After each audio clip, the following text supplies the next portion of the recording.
अपसारी लेंस क्यों कहलाता है? अवतल लेंस को अपसारी लेंस क्यों कहते हैं?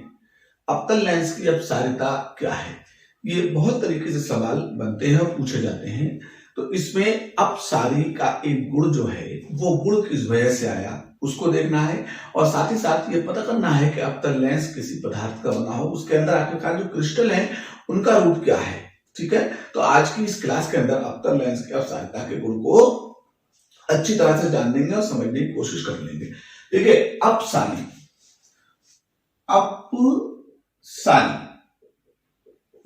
अपसारी तो इसकी भी मैं दो शब्दों में व्याख्या करूंगा, एक अप में और एक सारी में। तो अप और सारी ये दो हो गए। सारी का मतलब तो संपूर्ण मात्रा से लेंगे, जितना है वो सब। सारी का मतलब क्या होता है? जितना है वो सब, जितना है वो सब लेंगे। और अप का मतलब क्या होता है? देखिए, अप का मतलब जैसे अगर आप किसी डॉगी को, कुत्ते को या बिल्ली को या किसी जानवर को पालें तो उससे कहते हैं डॉगी ले अप अप अप अप ले अप। तो अप का अप मतलब क्या होता है? इशारा करने का, ऊपर ऊपर ऊपर ऊपर। ठीक है, तो अब हमने क्या किया, अवतल लेंस में अप का मतलब कि ऊपर ऊपर की ओर। तो अब हम अपसारिता के गुण को जानते हैं क्या है। तो अवतल लेंस को हमने देखा और इसे हमने पहले खंडित किया। तो खंडित करने के बाद इस अवतल लेंस के हमने ऐसे करके खंड किए, ज्यादा नहीं कीजिएगा। ठीक है, दो खंड ऊपर कर लीजिएगा और दो खंड इसके नीचे कर लीजिएगा। जरा ध्यान से देखें, दो खंड मैंने ऊपर किए हैं और बिल्कुल यही सिमिलरिटीज मैं दो खंडों की नीचे की ओर कर लेता हूं। ये मैंने दो खंड इसके नीचे की ओर कर दिए हैं। ध्यान से देखिएगा, ये अब अवतल लेंस को मैंने खंडित कर लिया है। तो इससे मैंने क्या देखा ना, अरे अवतल लेंस तो वाकई बात ऐसा लग रहा है कि छोटे छोटे प्रिज्मों से मिलकर बना हुआ है, और इसमें इसकी ये मुख्य अक्ष है, और अब ये इसकी मुख्य अक्ष क्या रोल दिखा रही है? तो मुख्य अक्ष बता रही है कि इसके ऊपर के जो प्रिज्म हैं उन सब के आधार मुझसे ऊपर की ओर है, मुख्य अक्ष से दूर है, और नीचे के जो प्रिज्म हैं उन सब के आधार भी क्या है? वो मुख्य अक्ष से दूर है। और प्रिज्म क्या करता है? जब प्रिज्म से प्रकाश किरणें निर्गत होती हैं तो प्रिज्म निर्गत प्रकाश किरणों को आधार की ओर मोड़ देता है। तो अब मैंने क्या किया है ना, ठीक है, ऊपर के प्रिज्म हो या नीचे के प्रिज्म हो, तो इन पर मैंने प्रकाश की किरणें गिराई हैं। एक प्रकाश की किरण मैंने इस वाले प्रिज्म पर लेकर आया हूं, जरा ध्यान से देखिएगा। ठीक है, ध्यान से देखेंगे, ये आई एक प्रकाश की किरण इस वाले प्रिज्म पर, और एक प्रकाश की किरण इस वाले प्रिज्म पर आई। तो ये दो प्रिज्मों के खंड आ गए और इन पर मैंने प्रकाश की किरणें गिराई हैं।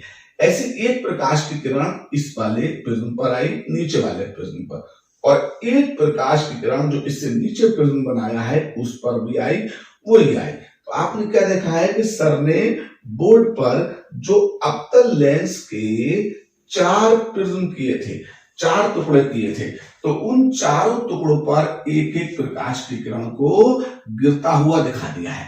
एक ऊपर के प्रिज्म पे, एक उससे नीचे के, फिर दो नीचे के प्रिज्म थे, उन पर भी इन प्रकाश किरणों को मैंने गिरता हुआ दिखाया है। अब प्रिज्म क्या करता है? प्रिज्म का काम यह है, जब प्रकाश किरण से निर्गत होती है तो उन्हें आधार की ओर मोड़ देता है। तो ये वाली जो किरण थी, प्रिज्म का आधार ऊपर की ओर है, तो ये भी इसे ऊपर की ओर मोड़ेगा, तो ये इस तरीके से मुड़ के आएगी। ये वाली प्रकाश किरण थी, इसका आधार ऊपर की ओर है, तो ये मुड़ेगा, तो ये भी इस तरीके से आएगी। अब ये वाली जो प्रकाश की किरण है, तो इसका आधार इधर है लेकिन मुख्य अक्ष से दूर है, तो ये इसे मुड़ेगा, तो ये भी आधार की ओर तो मुड़ेगी। ठीक है, आधार की ओर मुड़ेगी और इस तरीके से निकलेगी, और ये भी क्या होगी? जब इसे मोड़ेगा तो ये भी आधार की ओर ही मुड़ेगी और इस तरह से निकलेगी। तो आपने क्या देखा है? ठीक है, कि जितनी भी प्रकाश किरणें थी वो सारी की सारी प्रकाश किरणों को इस अवतल लेंस ने बिखेर दिया है।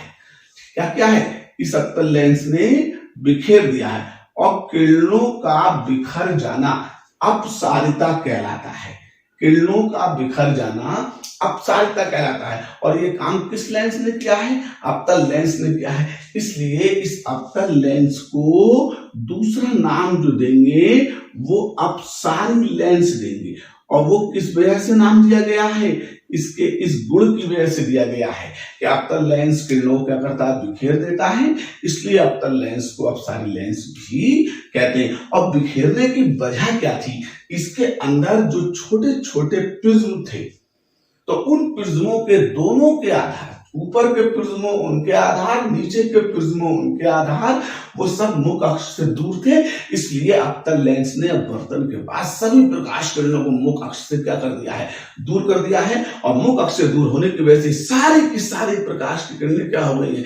बिखर गई हैं, अप हो गई हैं। इसकी वजह से अवतल लेंस को क्या कहेंगे? अपसारी लेंस कहेंगे। तो अवतल लेंस, अपसारी लेंस जो होता है वो सिर्फ इस वजह से होता है कि इसमें चाहे ऊपर के प्रिज्म बने या नीचे के प्रिज्म हो, उनके आधार मुख्य अक्ष से दूर होते हैं। और मुख्य अक्ष से दूर होने की वजह से ही ये प्रकाश किरणें कभी भी एक दूसरे को मिल नहीं पाती हैं, बल्कि एक दूसरे से दूर चली जाती हैं। और यही गुण जो कहलाता है इसकी अपसारिता कहलाता है। तो आज के बाद बहुत अच्छी तरीके से याद रखेंगे कि अवतल लेंस को क्या कहते हैं? अपसारी लेंस कहते हैं। अपसारिता इसका एक गुण है। और ये गुण इसमें किसकी वजह से पैदा होता है? ये गुण इसमें प्रिज्म की वजह से पैदा होता है। इसलिए आज के बाद हमेशा याद रखेंगे कि अवतल लेंस को क्या कहेंगे? अपसारी लेंस कहते हैं। तो आपने आज अवतल लेंस को अपसारी लेंस क्यों कहते हैं, इसकी वजह को कारण सही जान लिया है। तो उम्मीद नहीं करता हूं आपकी समझ में आ गया है। अब मैं अगली क्लास के लिए आपका ठीक है कुछ प्रोजेक्ट लेकर आऊं, तब तक कि आप अवतल लेंस की अपसारिता को सीखिए और उसका अध्ययन कीजिए। जय हिंद, जय भारत।